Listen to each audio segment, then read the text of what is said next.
That will bring us now to Chris Demke or Garret Bateman that will take on Joey Severance. Joey, by the way, just been having a great weekend. Came in with a career best 525.1, but seems like he's broke that about 4 times already this weekend.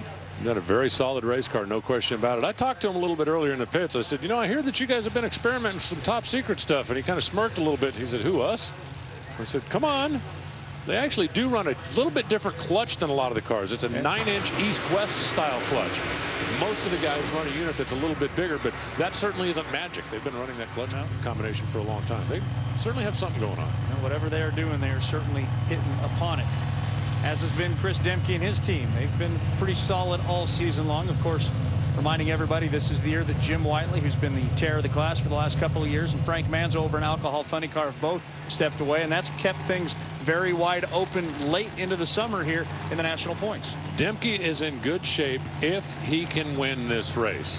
If Joey Severance ends up getting out of here with the trophy, then he throws his hat right back in the ring. Interesting, though, Garret Bateman qualified in the #4 spot, had a pretty good car on Friday and Saturday, but then slowed down in the first round to a 561. You remember, he was in the other lane earlier, red lit and smoked the tires on the last run.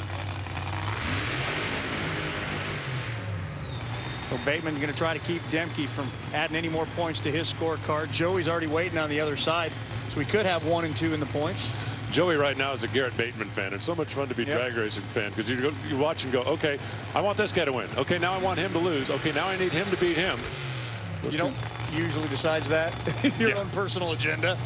How's this going to work out best for me? Oh, absolutely.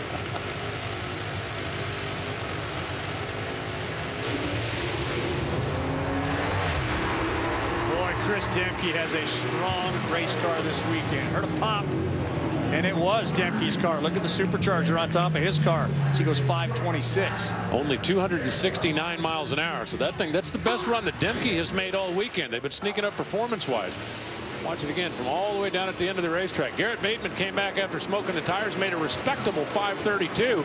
But yeah, there's no question it knocked the supercharger off the top of that thing. And it's not going to be any prettier in slow motion. It almost never is when they blow up. Let's see if he can see that pop. Iron Man strapped to the top, has to hold on. Boom, there it was. Iron Man and the Wienermobile whistle. We'll tell you more about that in a little bit.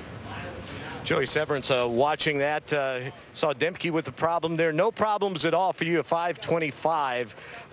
Can you tune it up even more for the final? We're afraid to touch it. It's been running so good the last couple of days, and the last weekend testing at Woodburn, it's been really good. You know, my wife, Sherry, and daughters, Presley and Kinsley, finally got to come to a race, so hopefully we'll do pretty good for them being here. And Pat Hockett's been helping, Jay Lidstrom. They've been helping us out a whole bunch, and kind of happy to get to go to the finals here in Seattle. See you there. And for Joey, it represents his 12th final in a national event, going for his 5th win. Chris Demke is there for the 28th time in his career. He already has 12 national event wins in his win column.